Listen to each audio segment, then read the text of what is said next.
Bien-aimés, que Dieu vous bénisse. Je veux faire cette petite exhortation.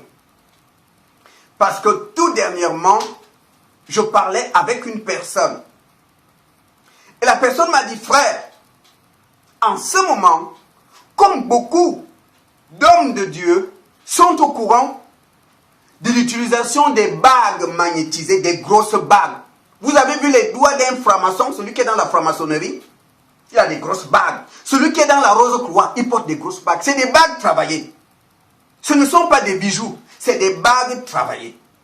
Et vous avez également des hommes de Dieu qui ont recours à des bagues travaillées pour opérer des miracles dans les églises. Jésus ne portait pas des bagues. Les disciples de Jésus ne portaient pas des bagues. Jean-Baptiste qui prêchait dans le Jourdain n'avait pas de bagues aux doigts, des grosses bagues là. C'est des bagues occultes. Je vous ai dit la dernière fois que les hommes de Dieu vont voir les marabouts. Moi, je parle de mon cas parce que je voyais ça. Je voyais des gens venir voir le grand marabout avec qui je bossais. À chaque fois que les gens entraient dans la salle de consultation, j'étais le seul qui devait assister à la consultation. C'est moi qui avais le gros cahier du marabout. Je devais noter tout ce que le démon dira, ou l'esprit des morts. Parce que quand le marabout rentrait en transe, sa voix changeait. Ce n'était plus sa voix. C'était une autre voix qui sortait de sa bouche. Et ce que cet esprit disait sur le client qui est en face, c'est moi qui écrivais. Oui, il y avait des prêtres catholiques. Oui, il y avait des pasteurs évangélistes qui venaient travailler des bagues. Bien aimés, les faux hommes de Dieu, c'est une réalité. C'est pas moi qui le dis, c'est Jésus. Matthieu, chapitre 24, au verset 24, de la bouche de Jésus, il dit, ils seront nombreux. Ils vont faire les miracles. Ils feront les miracles. Mais vous allez les reconnaître par leurs fruits. Ils feront tout pour séduire un plus grand nombre de personnes. C'est Jésus qui le dit. C'est pas moi. Donc toi qui ne crois pas à l'existence de ces faux hommes de Dieu, Satan t'a aveuglé. Nous savons que Jésus est la vérité. Si Jésus dit qu'ils seront nombreux, c'est qu'ils sont réels. Ils existent. Ils sont aujourd'hui dans nos murs. Ils ont ouvert les églises. Ils se sont mélangés avec les vrais envoyés de Dieu. Ils ont tous les mêmes titres. Apôtres, pasteurs, évangélistes, prophètes, docteurs. Les mêmes titres. Ils se sont mélangés aux vrais hommes de Dieu. Mais Jésus dit, même s'ils sont ensemble, vous allez les reconnaître par leurs fruits. Le témoignage. Ils ont un témoignage pourri. Ils sont à fond sur les choses de la chair. Ils aiment l'argent. Ils aiment l'argent. Ils aiment la belle vie. Ils veulent vivre dans le luxe. Ils ont besoin du pognon. Et ils ont recours parce qu'ils ont compris que l'homme regarde ce qui frappe les yeux. Alors ils vont voir les marabouts. Le marabout travaille. Le marabout avec qui j'étais, la chaînette, gourmette, bague. C'est toi qui achetais ta bague. C'est toi qui apportais l'objet. Tu viens lui donner. Et lui devait travailler la nuit, invoquer les esprits sur ces objets-là entre 1h du matin et 3h du matin. Il allumait des bougies de couleur rouge. D'accord? Et le lendemain, généralement, on envoyait des jeunes venir chercher le paquet. Frère, nous sommes dans les temps de la fin. Ma soeur, ce n'est plus le moment de courir bêtement derrière les miracles. Le miracle est fait comment? Savez-vous ce qu'on appelle une incantation? Qu'est-ce qui se passe? Si une bague est travaillée, quand le marabout travaillait les bagues, parfois on allait dans une forêt la nuit, à côté d'une rivière. Il devait invoquer les esprits des eaux, afin que ces esprits apportent leur touche sur les objets qui ont été déposés par des clients. Il partait faire ça la nuit. Aujourd'hui, je suis en Christ. Je comprends mieux maintenant ce qu'il partait faire dans l'eau la nuit. On était à deux. Et parfois, lorsqu'il faisait des bagues, des trucs, dans sa salle, tout est barricadé, on a fermé portes et fenêtres. Il me disait, tu vas lire les psaumes de David. Tu vas les lire. Et moi, je vais lire à haute voix pendant qu'il est en transe. Bien aimé, j'ai vu des choses. D'accord? C'est ça la réalité aujourd'hui. Le monde, Satan ne sait plus quoi faire. Il sait que le temps est court. Bientôt, il va aller dans le lac de feu. Il est conscient, il le sait. Et c'est pourquoi aujourd'hui, il entraîne les gens dans la perdition. Bien aimé, nous devons être vigilants maintenant. Qu'est-ce qu'on m'a dit il y a de cela 2-3 jours? On m'a informé qu'un homme de Dieu, il est touché par les vidéos qui dénoncent les mouchoirs magnétisés, les huiles d'onction qui ont été travaillées par le marabout toute la nuit et qui sont dotés d'un pouvoir occulte. Ce pouvoir fait que lorsque l'homme de Dieu met cette tuile ici sur la main, il te touche, tu es en transe.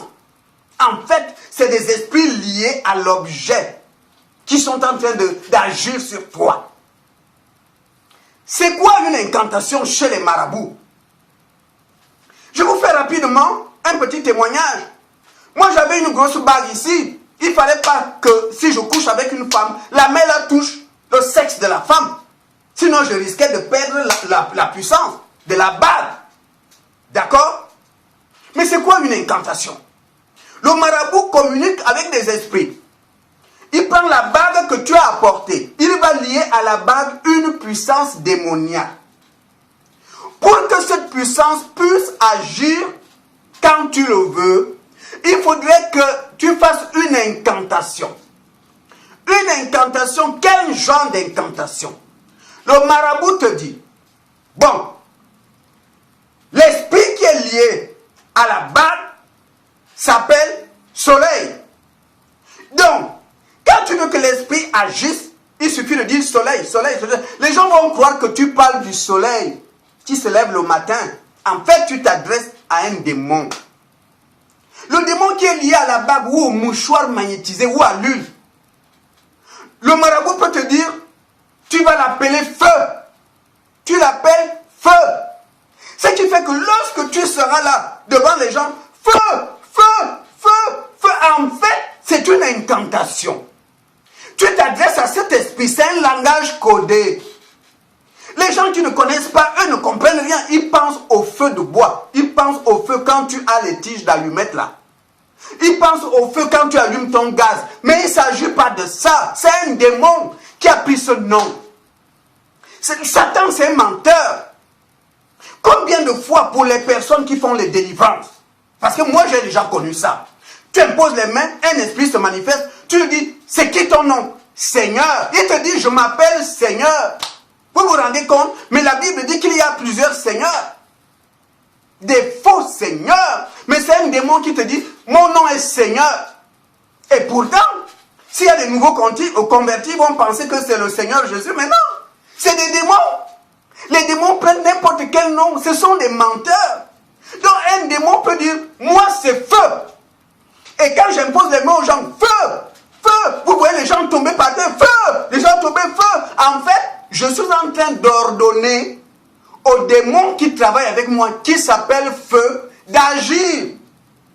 D'agir, bien aimé. Et ce qu'on m'a raconté tout dernièrement, il paraîtrait qu'un homme de Dieu, devant ses fidèles, à l'église, il a dit, ok, vous avez entendu dans les vidéos des gens qui condamnent des grosses barbes. Ok, moi je vais vous montrer que mes grosses barbes n'ont rien à voir avec l'onction qui est sur moi. Il paraît, il a enlevé les grosses barbes. Il les a données à une personne, devant les fidèles, devant tout le monde. Bon, je vais vous montrer que même sans mes barbes, j'ai le pouvoir. Parce que Dieu est avec moi. Et il a commencé à imposer les mains aux gens. Les gens tombaient par terre. Et il a dit, alors, n'est-ce pas, j'ai enlevé les barbes. Mais vous voyez bien que même sans les barbes, les gens tombent. Donc c'est pour vous dire que mes barbes n'ont rien à voir avec l'onction qui est sur moi. Bien aimé, cet homme se moquait de vous. C'est un menteur. Je vais lire un passage biblique dans Actes des Apôtres. Actes chapitre 19, du verset 18 au verset 19. La Bible dit, plusieurs de ceux qui avaient cru venaient confesser et déclarer ce qu'ils avaient fait. Et un certain nombre de ceux qui avaient exercé les arts magiques, ayant apporté leurs livres, les brûlaient devant tout le monde. Frère, je sais de quoi je parle. Parce que quand j'ai donné ma vie à Jésus, il fallait brûler ce que j'avais. Parce que j'avais des bagues. Je les avais. D'accord? J'avais des bagues. Je me souviens d'une des bagues. Quand le soleil se lève le matin, je cherche où se lève le soleil. Et il faut que les rayons du soleil, quand ça sort très très tôt le matin là, frappent sur mon front. C'est-à-dire je m'en vais me placer là où le soleil, quand il se lève, il faut qu'il frappe mon front. Ensuite, je mets la crème. D'accord? Et si j'ai envie de sortir avec toi, je connais ton nom. Je cite ton nom au moment où je mets la crème. Et je fais tout pour te rencontrer la journée. Je parle ici d'une femme. Parce que c'était une crème pour femme.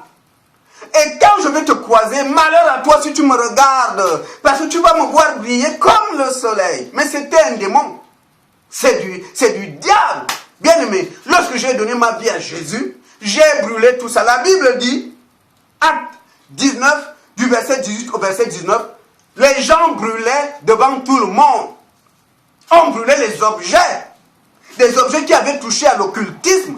On les brûlait devant tout le monde.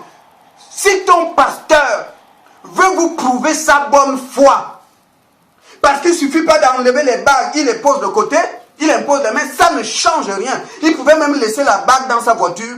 Les démons qui sont liés à la bague vont toujours agir.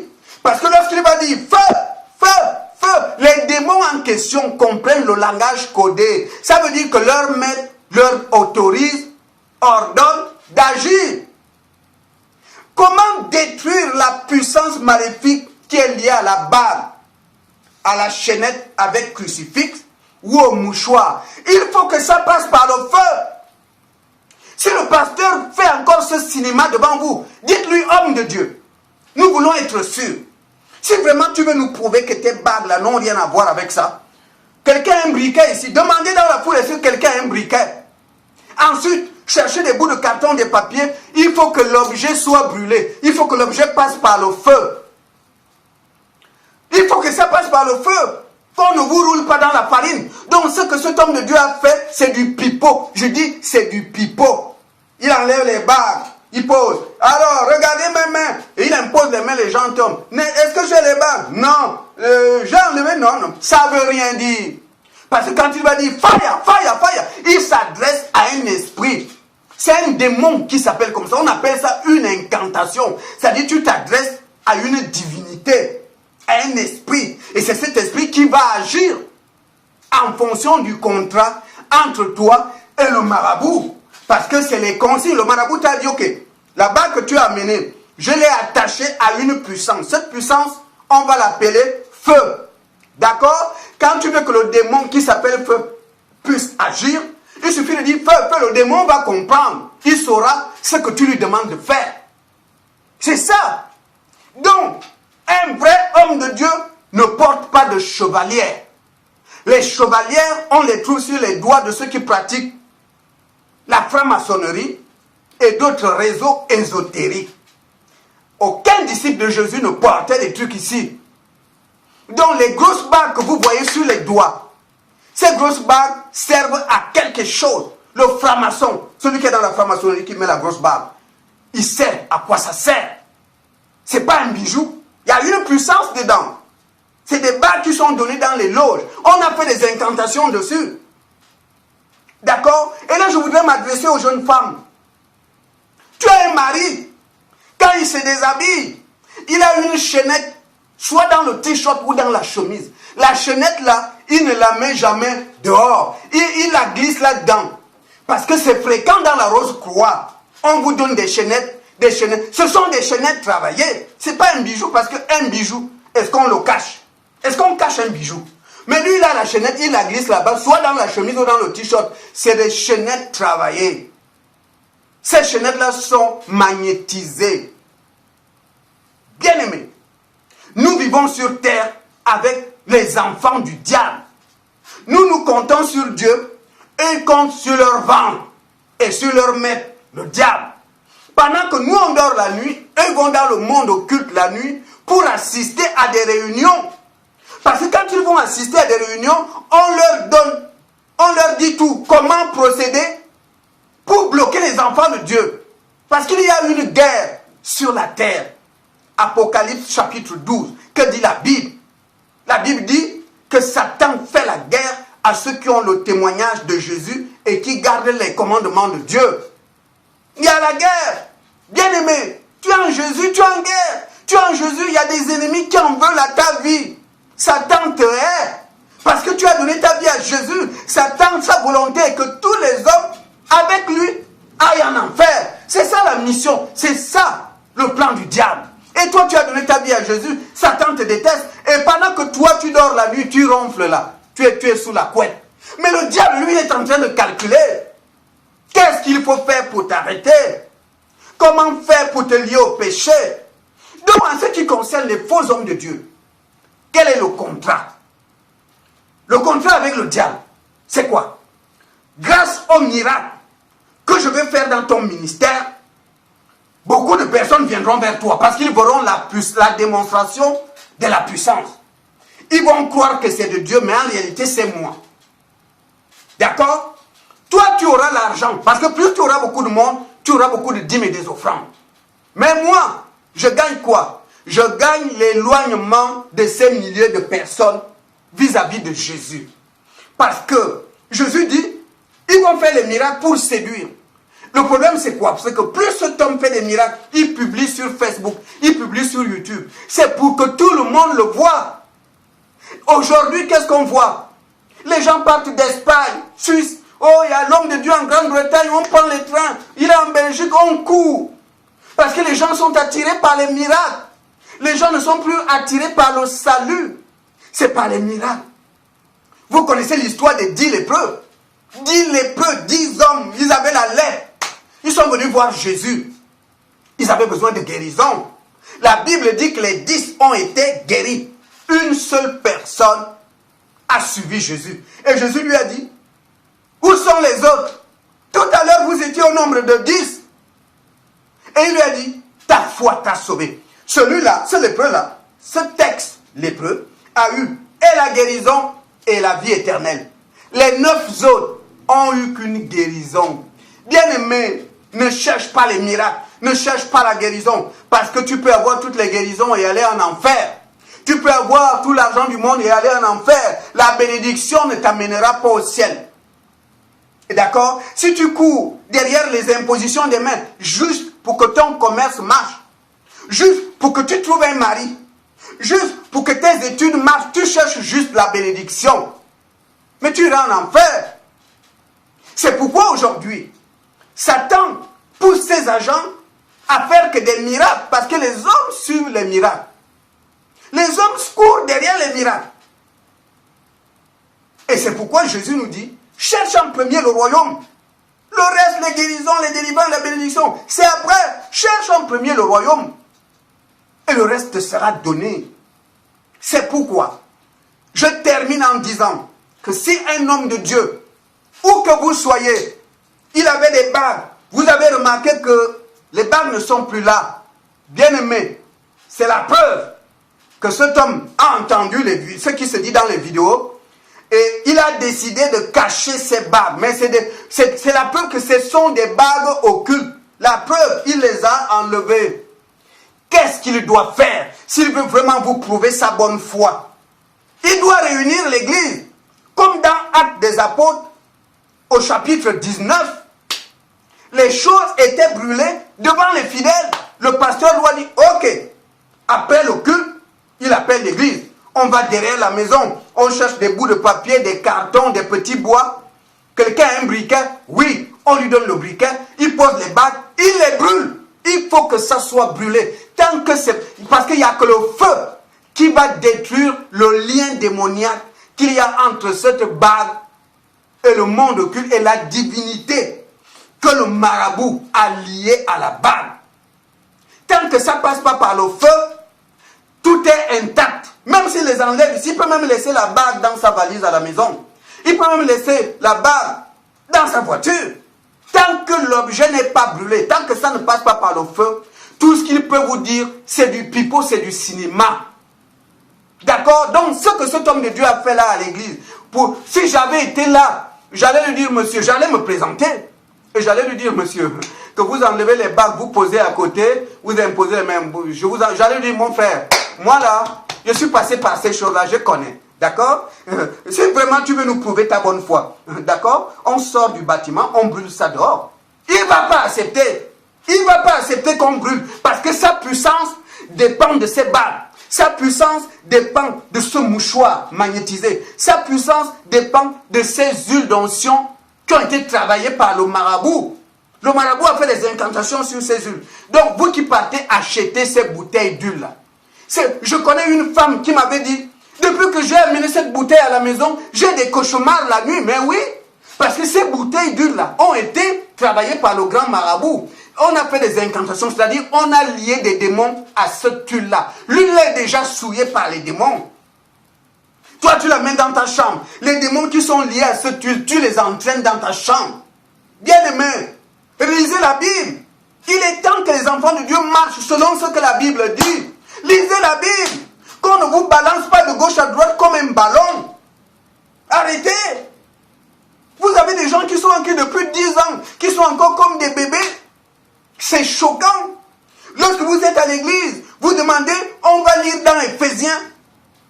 Vous avez des gens qui cherchent Éphésiens dans l'Ancien Testament. Vous vous rendez compte, tu es en Christ depuis 4 ans. Tu n'as pas encore compris que le livre de Jérémie, c'est dans l'Ancien Testament. Ne cherche pas Jérémie dans le Nouveau Testament. Mais vous avez des gens, quand on dit, on va lire un Pierre. Ils cherchent un Pierre dans l'Ancien Testament. Mais Satan aime ça. Il va vous rouler dans la farine parce qu'ils savent. Jésus a dit, mon peuple périt faute de connaissance. Mais vous allez avoir la connaissance comment si vous ne lisez pas la Bible? C'est pourquoi Satan, dans les religions, je vais prendre une religion comme la religion catholique. Le diable a roulé des millions de catholiques dans la boue parce qu'il ne leur a pas permis de lire la Bible. Vous pouvez discuter avec un catholique de 20 ans catholique, il ne connaît pas la Bible. Satan les a entraînés sur des petites brochures où des gens ont fait leur salade, les gens écrivent ce qu'ils ont voulu écrire. Mais ils ne connaissent pas la Bible. Je me souviens, j'ai mis pied par curiosité dans un temple de témoins de Jéhovah, à Amiens, en Picardie. Et j'ai remarqué que la plupart des personnes qui étaient dans la salle, c'était des gens qui étaient catholiques au départ. C'est-à-dire que les témoins de Jéhovah ramassent facilement les personnes qui ne connaissent pas la parole de Dieu. Quand tu ne connais pas la parole de Dieu, les sectes peuvent t'embarquer à tout moment. C'est la parole de Dieu qui est la vérité. Et il faut connaître la vérité. Bien-aimé, la Bible est éternelle. La Bible, c'est la parole de Dieu. D'accord? Le ciel et la terre passeront, mais sa parole ne passera jamais. La même parole de Dieu que nous avons ici. Quand on va se retrouver de l'autre côté là-bas, on va trouver la même parole de Dieu. Elle est éternelle. Dieu ne change pas de langage. C'est la même parole. Bien-aimé. Donc, que Dieu vous bénisse. L'heure est arrivée où chacun doit faire attention. Moi, je ne te demande pas que les choses soient claires. Je ne te demande pas de quitter ton église. Non, non, non, non, non. Parce que quand les gens ont demandé à Jésus, par rapport aux pharisiens, Seigneur, qu'est-ce qu'on doit faire? Jésus dit quoi? Ce que les pharisiens vous disent de faire par rapport aux Écritures, pratiquez-le. Mais n'agissez pas selon leurs actes. Ça veut dire quoi? Peu importe l'église où tu te trouves. Moi, je ne te dis pas de quitter ton église. Non. Mais ce que je te demande, c'est d'être vigilant. Il faut être comme les chrétiens de Bérée. Les chrétiens de Bérée, dans Actes des Apôtres, on nous parle des chrétiens de Bérée. La Bible dit, lorsque l'apôtre Paul est allé prêcher à Bérée, les chrétiens de Bérée n'ont pas dit, c'est le grand Paul. On connaît son ministère. C'est un vrai homme de Dieu. On va gober bêtement tout ce qu'il dit. Mais non. La Bible dit, ils examinaient les Écritures afin de savoir si ce qu'il dit est biblique. Peu importe l'homme que tu appelles papa, pasteur, la maman, bien-aimé, ne fais pas à gauche, à droite. Non, vérifie dans la Bible.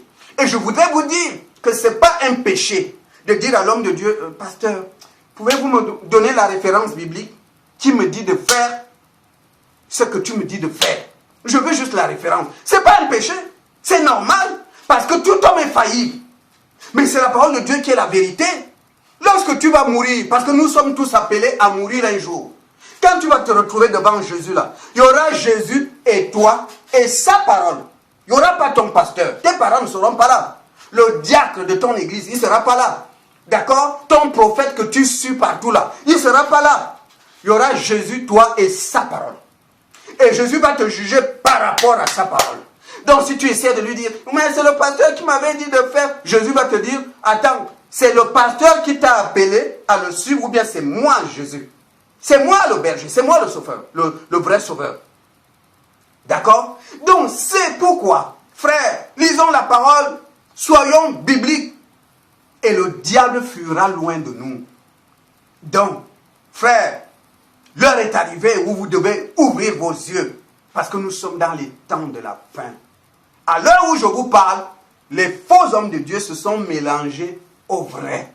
Et Jésus dit, soyez vigilants, vous allez les reconnaître par leurs fruits. Regardez le témoignage. Regardez tous ces coureurs de jupons qui se disent pasteurs et qui mettent les filles enceintes dans l'assemblée, même au quartier. Combien de femmes de pasteurs ont divorcé à cause de l'infidélité de ces faux hommes de Dieu? Parce qu'un vrai homme de Dieu marche dans la sanctification. L'apôtre Paul dit, je traite durement mon corps. Je le tiens assujetti. En quelque sorte, les désirs de sa chair, il les dominait. Et il dit, de peur d'être moi-même rejeté par Dieu après avoir prêché aux autres. Paul savait que ce n'est pas parce que je suis le pasteur que je suis sauvé. Il faut que je marche dans la sanctification, car sans la sanctification, nul ne verra le Seigneur. Mais ces hommes de Dieu qui marchent dans la pourriture, ces hommes de Dieu qui courent derrière l'argent, qui courent derrière le sexe, et ils vous disent, je suis le général tel, je suis le révérend tel. Et regardez le témoignage. Bien aimé, l'apôtre Paul pouvait dire, soyez mes imitateurs, comme je le suis moi-même, de Christ. Mais ce coureur de jupons là, sa femme a divorcé. Toi qui es dans l'assemblée, tu couches même avec lui, avec ce faux pasteur. Pourquoi tu joues avec ton âme? Bien aimé, l'heure est arrivée. Jésus te regarde. Jésus attend que tu prennes une décision. C'est à toi de prendre la décision. C'est à toi de sauver ton âme. Dieu ne te force pas. Dieu ne viendra pas avec un bâton derrière le dos. Non. Je mets devant toi la vie et la mort. Choisis. Ça, c'est la parole de l'Éternel. C'est à toi de choisir. Donc, ce faux homme de Dieu, tu le vois là en costume. Il vient jouer au grand homme de Dieu. Alors que tu couches avec lui. Tu sais bien que hier à l'hôtel, vous étiez ensemble. C'est un homme marié, il couche avec toi. Bien-aimé, ne reste pas dans cette situation parce que tu risques d'aller en enfer. Si la mort te surprend là, personne ne connaît son jour. Donc, peuple de Dieu, remerciez le Seigneur parce que Dieu est en train de tout faire pour mettre à nu les œuvres des ténèbres. Jésus a dit, il n'y a rien de caché qui ne sera découvert. Rien. Je mettrai tout à nu parce que Jésus est la lumière. Et Jésus va faire en sorte que Satan il n'aura plus d'endroit où il peut se cacher. Tout sera nu, tout. Parce que Jésus est la lumière. Et sa lumière va éclairer tous les bouts du monde. Partout. Satan ne pourra pas se cacher. Les enfants du diable qui ont accepté de travailler avec la puissance de Satan pour opérer des miracles, pour séduire les gens, vous n'aurez point de repos. Jésus va vous livrer publiquement en spectacle. Tout ce que vous faites de gauche à droite sera mis à nu. Parce que vous avez choisi le camp de l'ennemi, parce que vous voulez l'argent, vous voulez la bonne vie. Vous voulez être millionnaire, rouler dans des voitures de luxe, construire des châteaux, avec l'argent des brebis de Dieu. Mais je peux vous dire que Dieu ne vous laissera pas piétiner ces brebis. Parce que Jésus a souffert pour ces brebis-là. Bien-aimé, enfant de Dieu, que Jésus te bénisse. Prie tout le temps afin que Dieu t'ouvre les yeux. Demande, Seigneur Jésus. Quand ton pasteur te dit de faire quelque chose, prie. Prie, Seigneur. Prie, prie. Prie le Seigneur. Prie. Ce n'est plus le moment de faire les choses aveuglement parce que les vrais hommes de Dieu existent et les faux que Satan a inspirés se sont mélangés aux vrais. Le pasteur que tu as à l'église, là, que tu appelles papa, Dieu seul sait si c'est vraiment un vrai. Mais regarde ses fruits. Jésus t'a dit, regarde ses fruits. Parce que ces faux-là, qu'est-ce qu'ils font? Ils ne perdent pas leur temps à prêcher la parole de Dieu. Parce qu'ils ne sont pas là pour le salut des âmes. Ils sont là pour faire le spectacle. Ils sont là pour les miracles. Parce qu'ils ont confiance au pouvoir qu'ils ont. Ils ont confiance à leur barre. Ils ont confiance à leur mouchoir. Parce qu'il y a des mouchoirs magnétisés. Vous allez voir un homme de Dieu. Il tient le mouchoir par ici. Il impose les mains. Parfois, quand il fait son mouchoir comme ça, si son mouchoir te touche, tu tombes par terre. Ce sont des mouchoirs travaillés. Ce n'est pas un mouchoir simple. Vous avez d'autres. Ils ont reçu l'huile d'onction, l'huile d'olive. Cette huile d'olive a été travaillée la nuit par des grands marabouts qui ont fait des incantations dessus. S'ils mettent l'huile là dans la main, te touche, tu tombes. Parce que les esprits qui ont été liés à cette huile, ces esprits-là, quand ils te touchent, les esprits-là vont agir sur toi. Et vous allez croire qu'il a l'onction de Dieu, alors que ça n'a rien à voir avec l'onction de Dieu. Dans Actes des Apôtres, la Bible nous parle d'une femme qui prophétisait. À chaque fois que Paul passait et sa délégation, elle criait, ces hommes sont des serviteurs de Dieu. Ils vous annoncent la voie du salut. Tous les jours, Paul en avait marre. Et quand Paul a fixé les regards sur cette femme, Paul a vu le démon de Python. C'est un démon. Est-ce que ce démon disait sur Paul était faux? Mais non, Paul est bien homme de Dieu. Paul annonce bien la voie du salut. Et pourtant, cette prophétie vient de la bouche d'un démon. Je vais vous dire par là que ce n'est pas parce que le pasteur que tu as là, qui a des bagues là et tout, il t'a dit ce qui est vrai dans ta vie, que c'est forcément un homme de Dieu. Est-ce que cette femme, c'était une sorcière? La Bible dit qu'elle avait un esprit de Python. Actes des Apôtres, chapitre 16.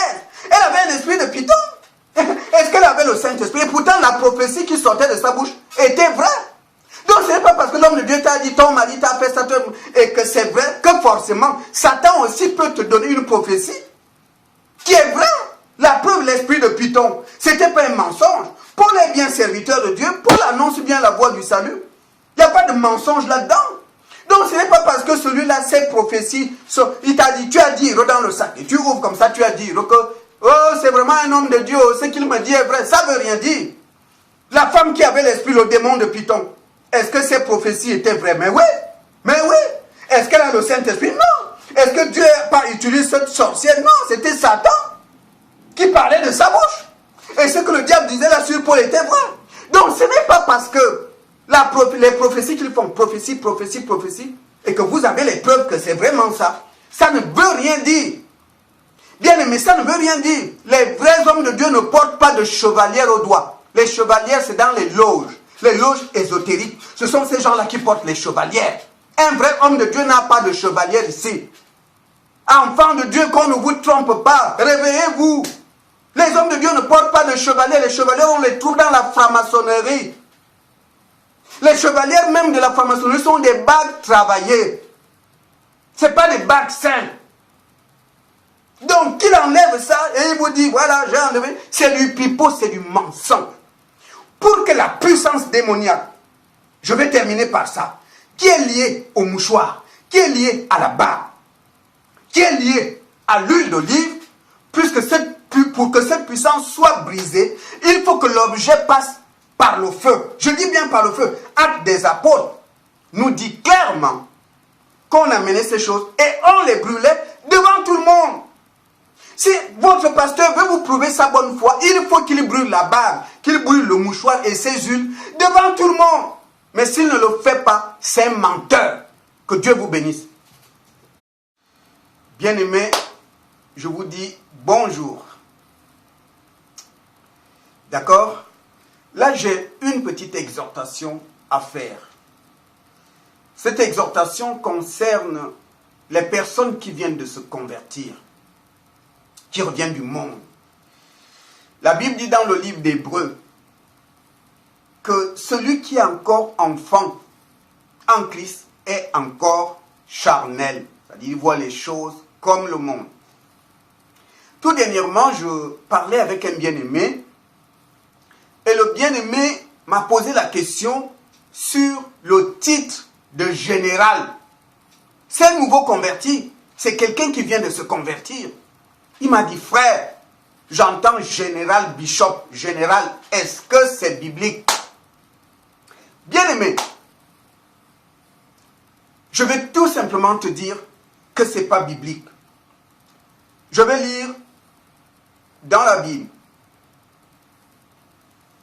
Je vais lire Josué au chapitre 5, au verset 13.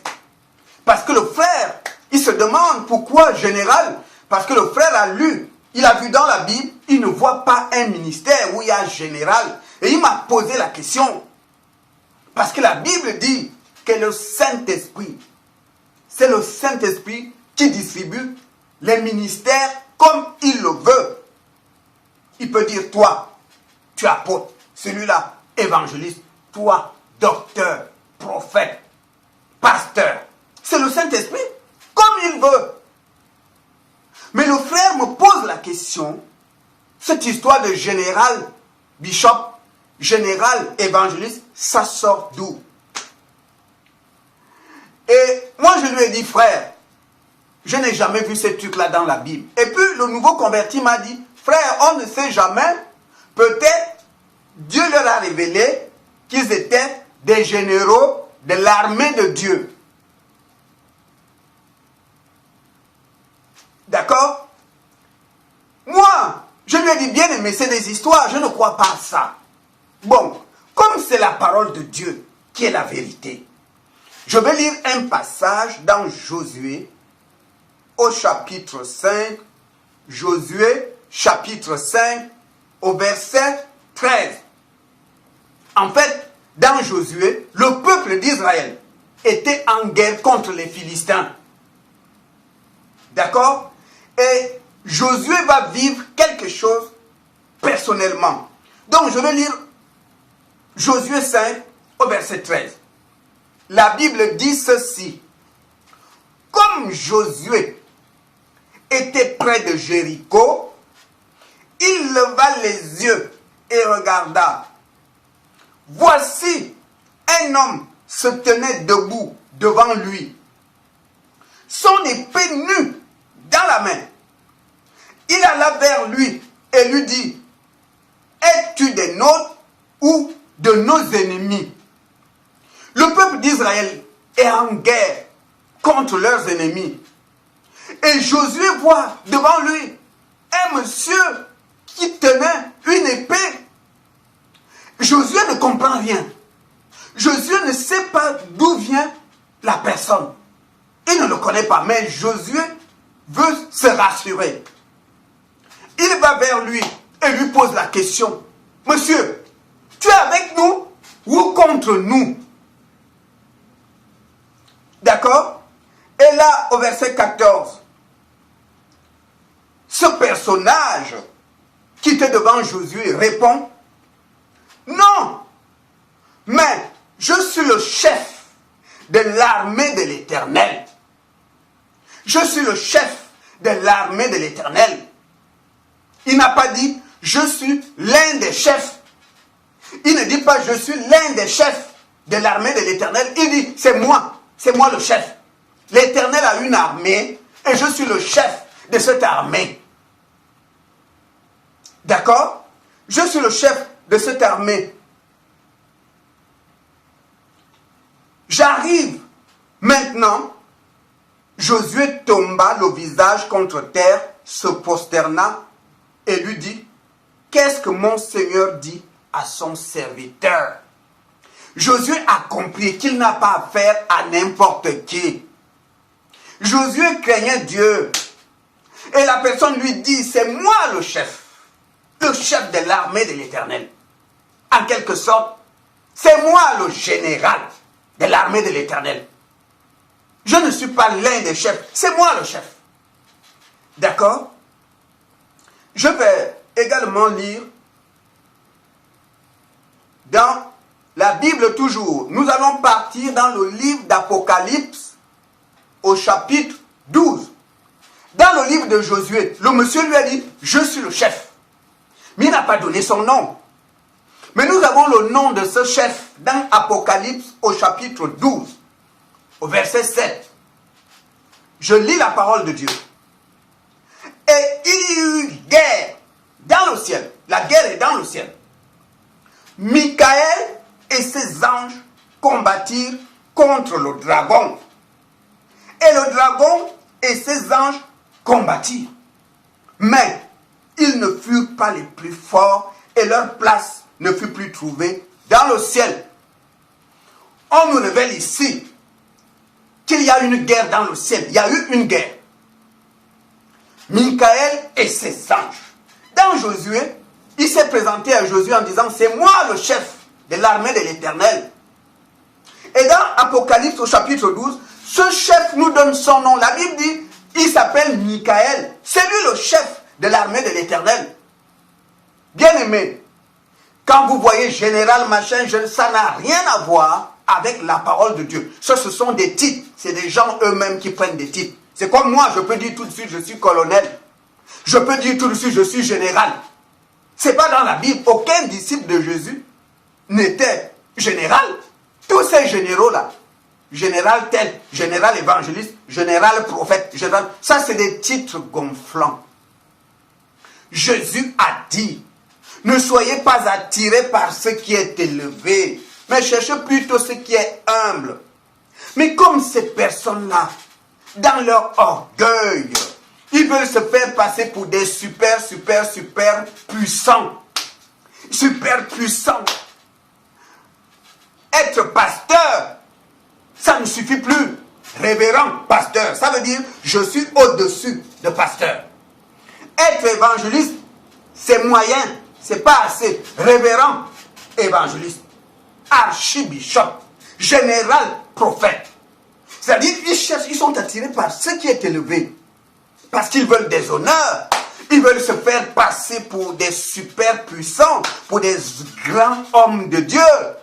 Parce que si tu dis que moi je suis évangéliste, c'est zéro ça. Révérend évangéliste, révérend bishop, c'est pour chercher les honneurs des gros titres. Bien-aimé, donc je suis en train de dire à ce frère qui croyait que général là, c'est Dieu qui a révélé ça. Frère, ces gros titres, général bishop, général prophète, c'est de la foutaise. C'est des généraux maniocs. Je dis bien généraux maniocs. Dieu ne connaît pas ça. La Bible dit que le Saint-Esprit distribue les ministères comme il le veut. À celui-là, prophète, à celui-là, évangéliste, à celui-là, docteur, à celui-là, apôtre, pasteur, comme il le veut. C'est le Saint-Esprit qui nous fait. Le Saint-Esprit n'a jamais dit général tel, commandant tel, colonel tel. Ce sont des titres gonflants parce que ces gens sont animés de l'orgueil. Jésus a dit que ce qui est élevé ne vous attire pas. Ne cherchez pas ce qui est élevé. Mais eux cherchent ce qui est élevé.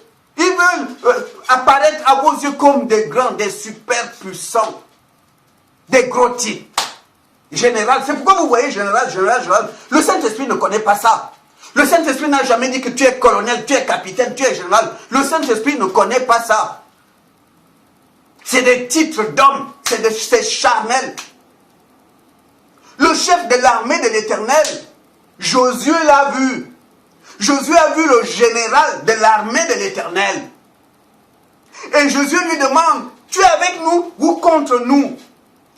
Et ce personnage lui dit, je suis le chef de l'armée d'Israël. Quand Josué a entendu ça, il s'est mis à genoux. Et dans l'Apocalypse, au chapitre 17, on nous parle de ce général Michael. C'est lui le chef de l'armée de l'Éternel. Il n'y a pas de... Quand ce général, quand ce chef de l'armée de l'Éternel parle à Josué, il ne dit pas à Josué, je suis l'un des chefs de l'armée de l'Éternel. Il ne dit pas je suis l'un des chefs de l'armée de l'Éternel. Il dit c'est moi le chef. L'Éternel a une armée. Celui qui est en face de toi là, c'est le chef de cette armée. C'est le chef de cette armée. On n'est pas deux chefs. C'est moi, le chef de l'armée de l'Éternel. Et dans Apocalypse, au chapitre 12, la Bible nous dit qu'il s'appelle Michael. La Bible dit, c'est cet ange guerrier, c'est un ange guerrier qui est le chef. Dieu l'a établi chef de son armée. Les hommes ne sont pas des généraux dans l'armée de l'Éternel, c'est des anges guerriers. C'est des anges guerriers. Ce sont ces anges-là qui ont combattu contre le diable et ses démons. Ce sont ces anges-là qui ont jeté le diable par terre et ses démons. C'est pourquoi le diable est sur terre aujourd'hui. Parce que Satan a perdu la guerre contre Michael et ses anges. Vous comprenez? Donc quand les gens disent, général, c'est de la foutaise, c'est de l'orgueil. Hein, il faut voir ces gens quand ils prêchent la parole, les mains dans les poches, parce qu'ils se prennent pour des grands. Ils s'habillent comme des princes, les mains dans les poches, ils prêchent. C'est des orgueilleux. Et j'ai suivi une vidéo où l'un d'eux, pendant que les esprits se manifestaient, ils se manifestaient. Et il dit, alors, tu es rentré dans la vie de cet homme comment? Les mains dans les poches. Et monsieur est possédé. Ok, tu fais quoi dans sa vie? Il prend un plaisir à discuter avec le démon. Tout un spectacle. Jésus a dit chasser les démons. Mais il prend 30 minutes à traiter avec un démon sans le chasser, hein? Juste pour faire du spectacle. Alors, tu fais quoi dans sa vie? Vous êtes au nombre de combien? Mais elle souffre. Et puis, il laisse la personne possédée. Il va vers une autre personne. Il prend tout son temps. Jésus appelle ces gens-là les envoyés de la séduction. Parce que dans Matthieu 24, il dit, ils vont séduire les gens. Ils feront des miracles. Mais pour séduire. Ils ne font pas des miracles comme ça. Ils les font pour séduire, pour attirer l'attention sur eux. Pour attirer l'attention sur eux. Pour qu'on sache qui il est. Il fait 1000 vidéos sur YouTube. Il montre là où les gens sont possédés, là où les gens sont en train de vomir, là où les gens sont en train de faire n'importe quoi. Il veut que les vidéos soient publiées. Général. C'est pourquoi ils prennent des titres de généraux. Dieu ne connaît pas ça. Le Saint-Esprit n'a jamais dit à qui que ce soit tu es général. L'armée de l'Éternel a un seul général, Michael. Et c'est ce général qui se présente à Josué. Il dit, je suis le chef, Josué. Je suis le chef de l'armée de l'Éternel. Il ne dit pas je suis l'un des chefs, il dit je suis le chef. Donc c'est ce que je tenais à vous dire. Que attention peuple de Dieu. Attention aux gros titres. Attention aux gros titres. Attention. Ce sont des orgueilleux. Jésus dit à son serviteur, on reconnaît un vrai homme de Dieu par l'humilité. L'humilité. Un grand homme de Dieu, celui qui est vraiment rempli du Saint-Esprit, il sait que sans Dieu, il n'est rien.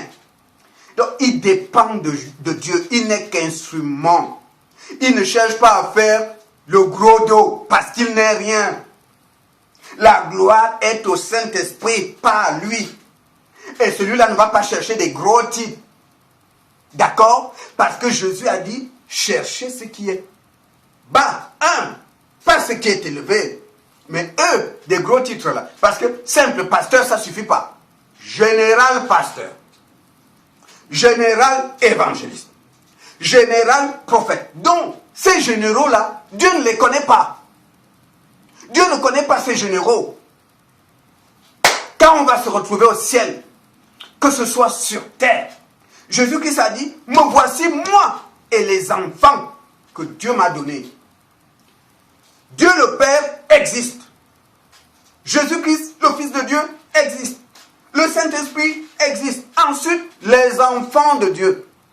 Dans les enfants de Dieu, il y a des hommes et des femmes nés de nouveau, sauvés par le sang de Jésus. Là-dedans, il n'y a pas de sergent, il n'y a pas de commandant, il n'y a pas de colonel, il n'y a pas de général, il n'y a pas ça. C'est Dieu et ses enfants, point barre. Donc, méfiez-vous des gros titres d'orgueil.